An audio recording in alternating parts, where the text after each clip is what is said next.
Hello student, let us continue with our chapter. ये chapter में directors of the company company के directors के बारे में हम देख रहे थे, पढ़ रहे थे, साइलेंट कर देखे थे। अब इसका दूसरा पोर्शन जो है मैनेजिंग डायरेक्टर, तो हम ये लेक्चर में मैनेजिंग डायरेक्टर के बारे में देखेंगे, फिर उसका डिफरेंस देखेंगे। डायरेक्टर और मैनेजिंग डायरेक्टर में क्या फ़र्क है।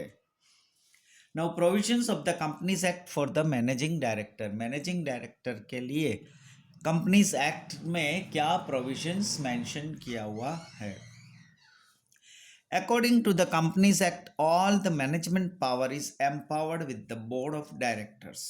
कंपनीज एक्ट के मुताबिक मैनेजमेंट का जो भी पावर है वो बोर्ड ऑफ डायरेक्टर्स को है।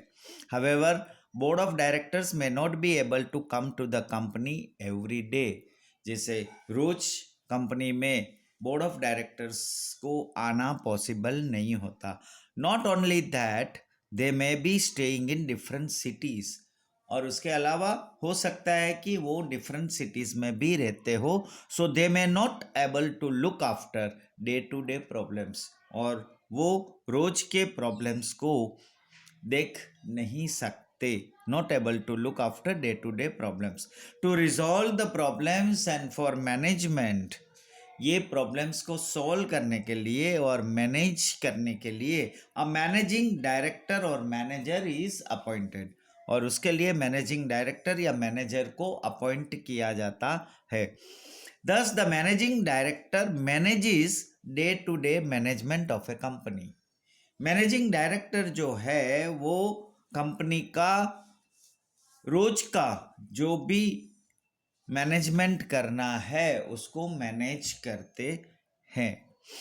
ही has to execute the policies decided by the board of directors. Board of directors जो पॉलिसी डिसाइड करते हैं उसके मैनेजिंग डायरेक्टर को उस पॉलिसी को एग्जीक्यूट करना पड़ता है। According to the companies act, managing director is considered the key managerial personal.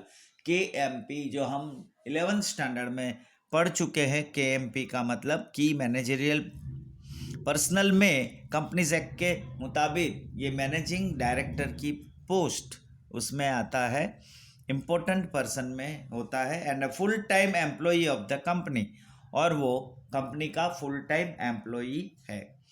Following are the provisions of the companies act for a managing director. Managing director के लिए companies act के मुताबिक उसमें provisions दिया हुआ है मैनेजिंग डायरेक्टर के लिए। नाउ अपॉइंटमेंट किस तरह होना चाहिए, अपॉइंटमेंट कैसा हो। Appointment of managing director can be done by articles of association, agreement with the company, resolution passed in the general meeting, in the meeting of board of directors। board of directors की meeting में या company के साथ agreement करके या articles of association के हिसाब से या जनरल मीटिंग में रेजोल्यूशन पास करके। Only a living person can be appointed as managing director. Managing director में लिविंग पर्सन जो है वो उसको अपॉइंट किया जाता है। अ फर्म और institution can not be appointed as managing director in a company. Firm और इंस्टीट्यूशन जो है वो can not be appointed as managing director in a company. Company में मैनेजिंग डायरेक्टर को अपॉइंट नहीं किया जाता, फर्म और institution. According to the Companies Act, managing director and manager can't be appointed simultaneously। Companies Act के मुताबिक manager and managing director दोनों साथ में अपॉइंट नहीं किया जा सकता। The managing director can be appointed for 5 years at a time. 5 साल के लिए मैनेजिंग डायरेक्टर को अपॉइंट किया जाता है। Terms and conditions are to be decided in the meeting of board of directors.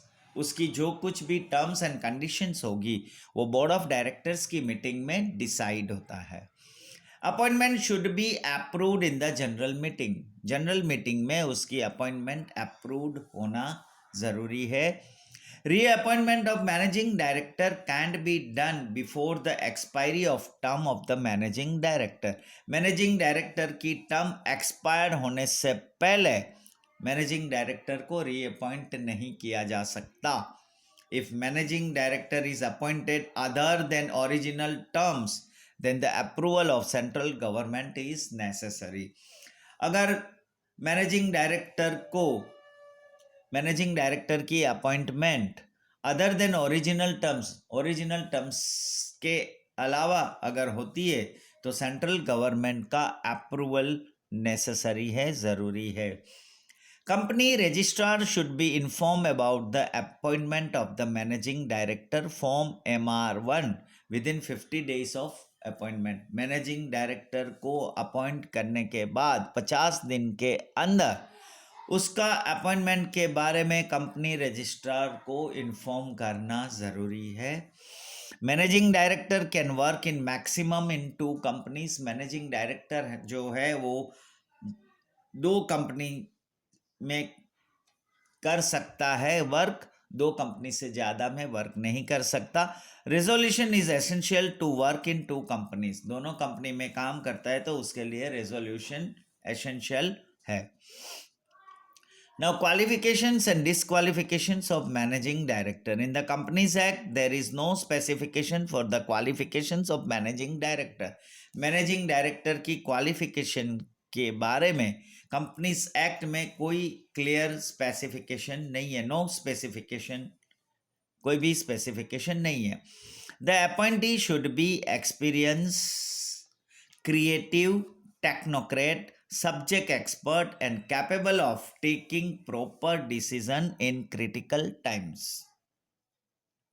जो भी मैनेजिंग डायरेक्टर की अपॉइंटमेंट होगी वो कैसा होना चाहिए? एक्सपीरियंस पर्सन होना चाहिए, creative mind, technocrat, subject expert and capable of taking proper decisions in critical times. However critical times में प्रॉपर डिसीजन ले सकता होना चाहिए, वो कैपेबल होना चाहिए और जो भी सब्जेक्ट है उस सब्जेक्ट का एक्सपर्ट होना ज़रूरी है। However the companies act has mention disqualification of managing director as below. Company act में उसका डिसक्वालिफिकेशन क्या हो सकता है वो मेंशन किया हुआ है। Age of the appointee managing director should not be less than 21 years and more than 70 years।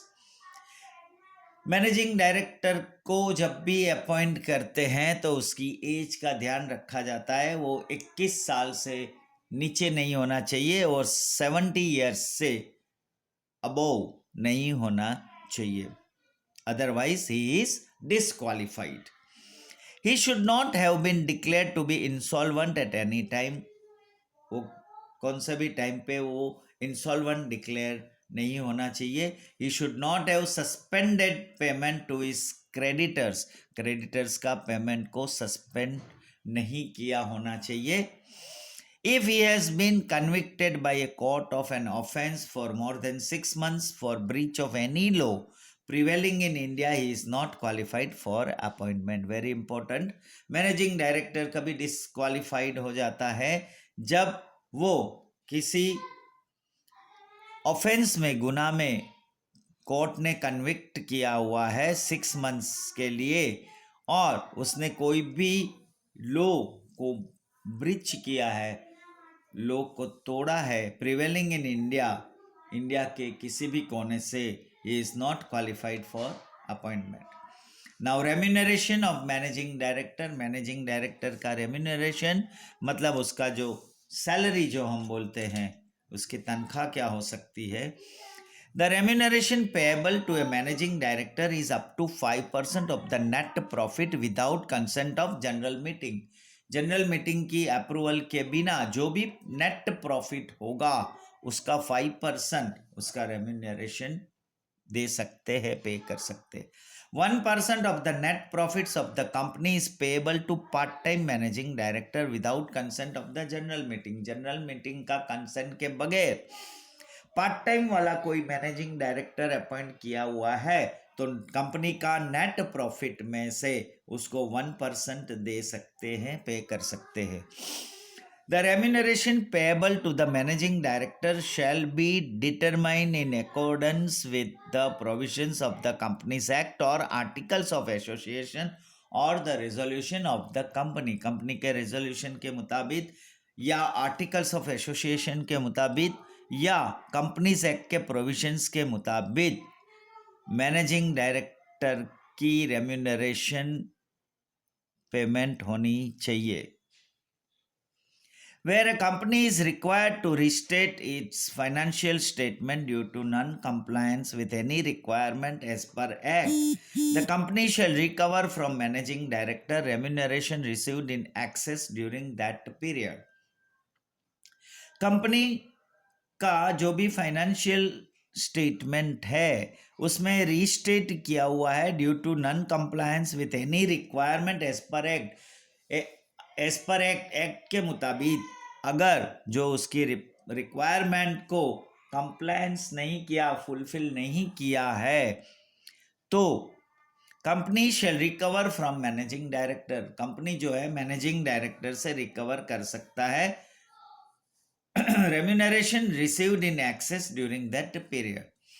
Managing director may be paid compensation for the termination of his office. This type of remuneration cannot be paid to other directors. He is not be entitled to any compensation in case of his resignation or being found guilty in some legal proceedings, fraud, breach of trust, mismanagement of company, or if he provokes others to intimate and expedite the termination of his office. Managing director को कभी remuneration नहीं, compensation नहीं मिलेगा for the termination of his office, office को terminate करके जाता है तो this type of remuneration can not be paid to other directors, other directors को ये नहीं पे किया जाता. He is not be entitled to any compensation in case of his resignation, अगर उसने कोई रेजिग्नेशन दिया या found guilty in some legal proceedings, किसी लीगल प्रोसीडिंग्स में गिल्टी फाउंड हुआ, फ्रॉड किया, ब्रीच ऑफ ट्रस्ट, विश्वास को तोड़ा, मिसमैनेजमेंट ऑफ कंपनी, कंपनी को मिसमैनेजमेंट किया, और if he provokes others to intimate and expedite the termination of his office, या उसने किसी और को ऐसे प्रमोट किया या इंस्पायर किया दूसरों को जो ऑफिस टर्मिनेट करता है. So today we have seen the appointment, qualification, disqualification and remuneration of managing director. Here we complete today's lecture. Next lecture we'll see the authorities and responsibilities of managing director. Thank you.